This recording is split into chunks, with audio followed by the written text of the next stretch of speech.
200 000 dessins, 400 décors, 2 ans et demi de travail, ce sont les 12 travaux d'Astérix, le nouveau film de la série d'Uderzo et Goscinny, le premier fait d'après un scénario inédit. Mais laissons parler les héros. Que désires-tu, beau guerrier? Manger. Manger? Bah oui, quoi, j'ai faim. De courir comme ça. Oui, Astérix n'est pas mal, mais Obélix, là, il doit manquer des intervalles parce que le mouvement est saccadé. Et puis le nez, il faut faire attention au nez, il n'est pas exactement tel qu'il doit être. Vous voyez, ce sont des problèmes que nous n'avons pas quand nous faisons les albums, ça. D'abord parce qu'on n'a pas à s'inquiéter de la souplesse du mouvement, et puis parce que Uderzo fait tous les dessins, donc le graphisme, il le connaît, et ici, c'est toute une équipe qui doit reprendre son graphisme. Astérix, est-ce que c'est un petit peu vous? Vous savez, j'ai déjà répondu à cette question. Je ne suis pas Madame Bovary, un auteur même d'une chose comme celle-ci, d'une chose aussi futile, mais un petit peu de lui-même dans ses personnages. Mais enfin, ce sont vraiment des marionnettes, c'est du guignol. Pour Astérix, Uderzo et moi sommes les réalisateurs. Pour Lucky Luke, c'est Maurice et moi. Alors ce que nous faisons, bien entendu, c'est nous qui surveillons toute la réalisation, qui donnons les indications, et également qui voyons tous les essais, et nous disons oui ça va ou ça ne va pas.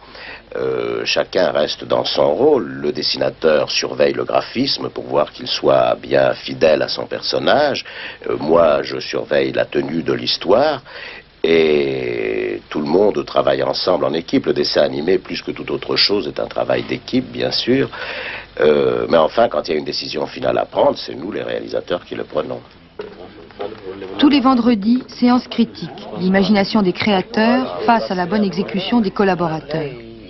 Il faudra reprendre la démarche, et il y a toujours un défaut de graphisme. On passe au suivant, s'il vous plaît. Puis ça, il n'y avait pas de problème, là. Non, c'est la première fois qu'on voit celui-ci. Ouais. Je le signe? Ouais.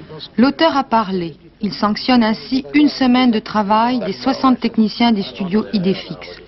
D'abord, les animateurs qui se sont basés sur les dessins originaux de Maurice, les traceurs ensuite, qui reproduisent fidèlement sur des cellulos, des feuilles transparentes, tous les dessins qui vont composer le mouvement.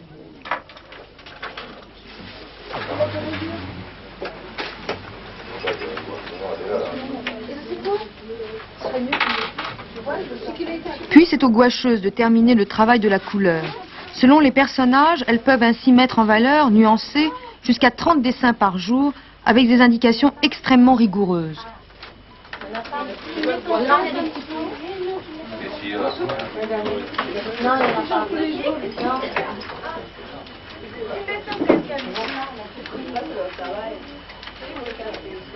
Le décorateur a lui le rôle de l'artiste peintre. Il crée l'atmosphère, l'ambiance de la scène. Mais là non plus, il n'y a pas de hasard. Il travaille sur une documentation photo précise. Ensuite, le tournage, image par image. On produit ainsi l'action, on donne vie au personnage. Il faudra 2 ans de préparation, de fabrication pour réaliser ce long métrage de 180 minutes qui sortira des studios Idéfix en 1978. Coût 1,5 milliard. Pendant ces 2 années, l'équipe qui a en fait créé la balade des Dalton aura eu peu d'initiative. Les personnages n'appartiennent qu'à leurs auteurs. La présence du créateur aura été sans cesse présente. Est-ce que vous êtes un patron, René Goscinny? Oui, bien sûr.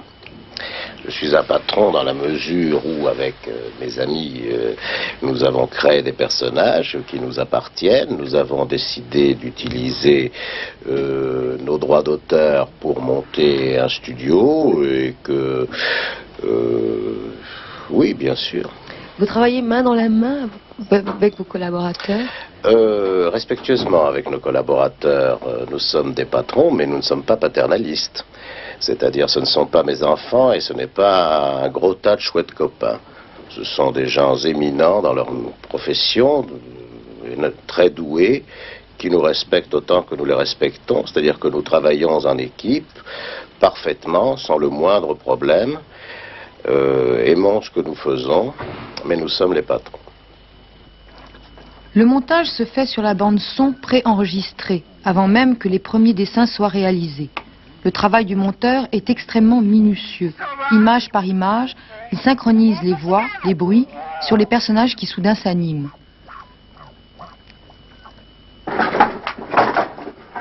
Dans un dessin animé, aucun son naturel n'existe.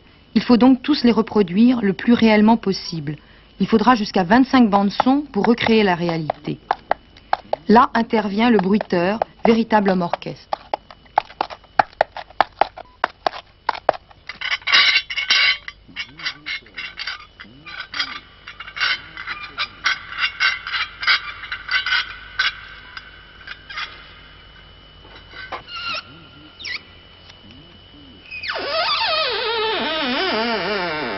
Ce que nous cherchons dans le dessin animé, c'est la même chose que nous cherchons dans nos livres. Nous cherchons essentiellement à amuser le public.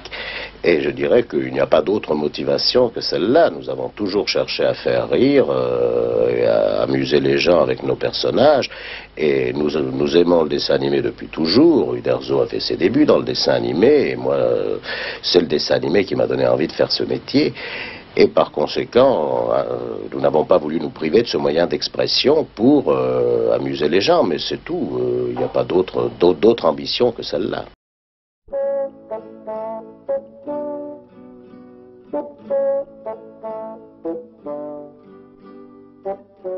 René Goscinny, comment en êtes-vous venu à créer un studio de dessin animé en France? Eh bien, c'est un vieux rêve d'enfance que nous avions avec Albert Uderzo, qui lui a débuté d'ailleurs dans le dessin animé, et nous voulions toujours faire du dessin animé. C'est Pierre Tcherniak qui a un mot pour ça. Il dit que nous sommes de la génération de Mickey, et c'est vrai, nous sommes nés à peu près en même temps.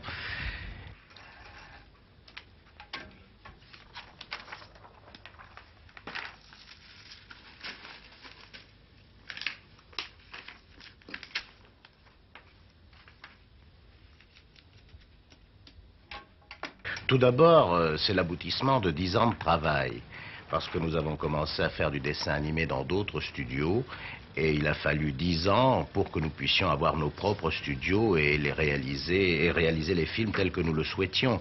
Nous l'avons, je dois dire, grâce à Astérix, qui est un personnage miracle, qui est notre vedette et qui nous a permis, de plusieurs façons d'ailleurs, de réaliser ce rêve.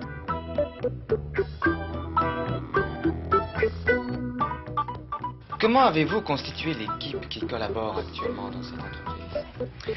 Eh bien, ça n'a pas été facile parce que la France compte énormément d'excellents animateurs, mais qui sont dispersés, qui travaillent dans des petits studios, je dirais, individuels. Et par relation, par les dessins animés que nous avions déjà fait ailleurs, nous en avons connu un, et puis deux, et puis ils sont venus.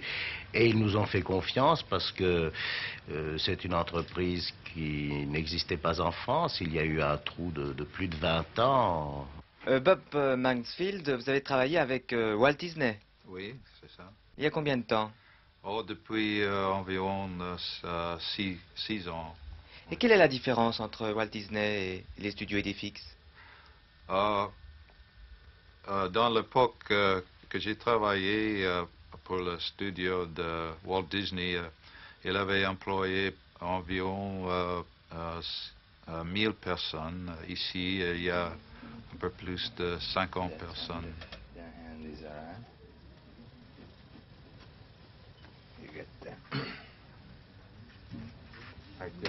L'animateur fait un dessin assez enlevé. Il a des aides animateurs, parce que lui, il fait les mouvements principaux. Les aides animateurs font tous les mouvements intercalaires. Puis il s'est formé un vrai travail d'équipe, parce que le dessin animé est essentiellement un travail d'équipe, plus que tout autre.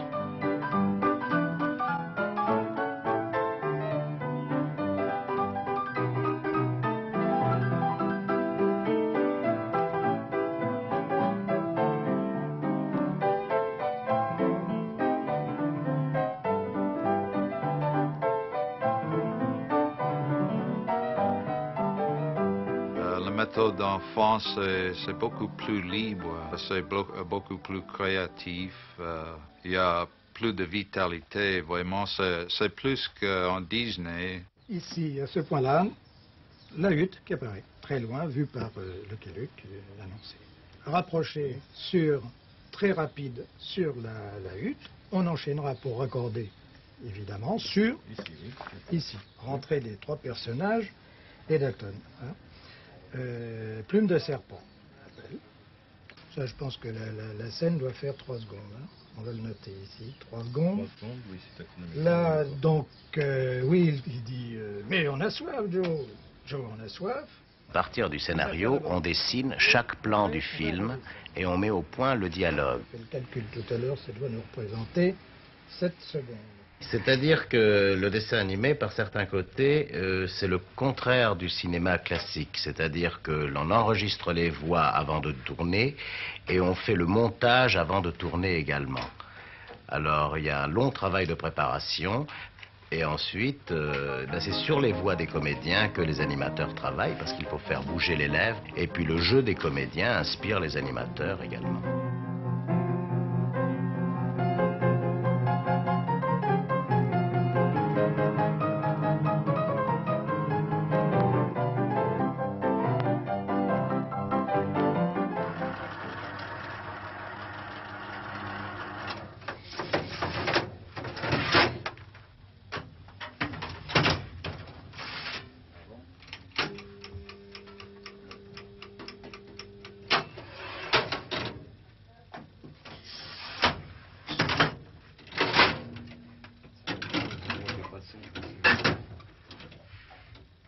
Une fois que l'on a ce dessin reporté sur le cellulo, ça passe aux gouacheuses, c'est-à-dire les gens qui mettent en couleur les dessins. Je dis gouacheuses parce que, assez curieusement, c'est un travail qui est surtout fait par des femmes. Je ne sais pas très bien pourquoi, je pense que c'est une question de minutie, de patience, mais traditionnellement, ce sont des femmes qui font ce travail.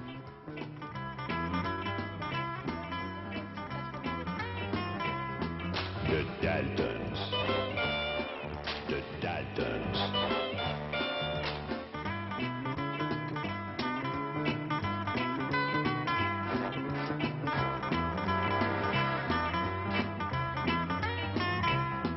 The Daltons. Combien de dessins faut-il pour fabriquer un long métrage?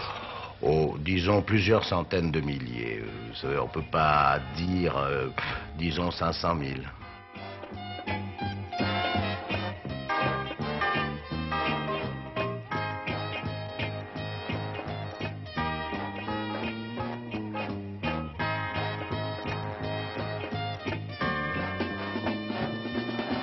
Daltons. The Daltons.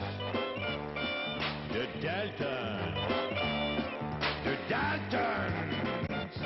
Et après cela, les personnages en couleur sur le film, alors il ne reste plus qu'à les passer sous les caméras qui filment image par image, c'est le principe même de l'animation.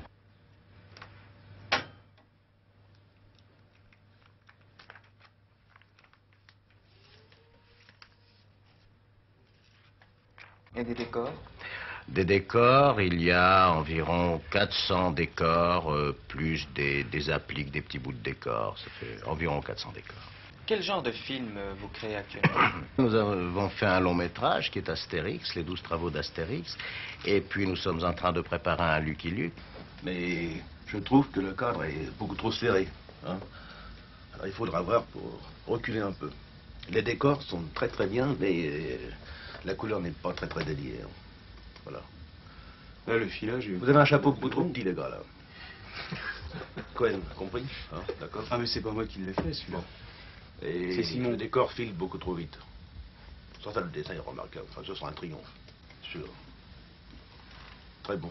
C'est un bon moment, mais les pattes sont un peu courtes, là. Hein. Faut travailler un peu. Enfin, si on t'écoute, faut tout refaire. Bon, bah, c'est parfait, les gars. Hein. Non, mais le graphisme est bon. Comment? Le graphisme est bon. Très bon. Comment voyez-vous l'avenir dans le dessin animé? Si nos films ont du succès, eh bien, je pense que l'avenir sera assez bon. S'ils n'ont pas de succès, eh bien, ça aurait été une belle expérience.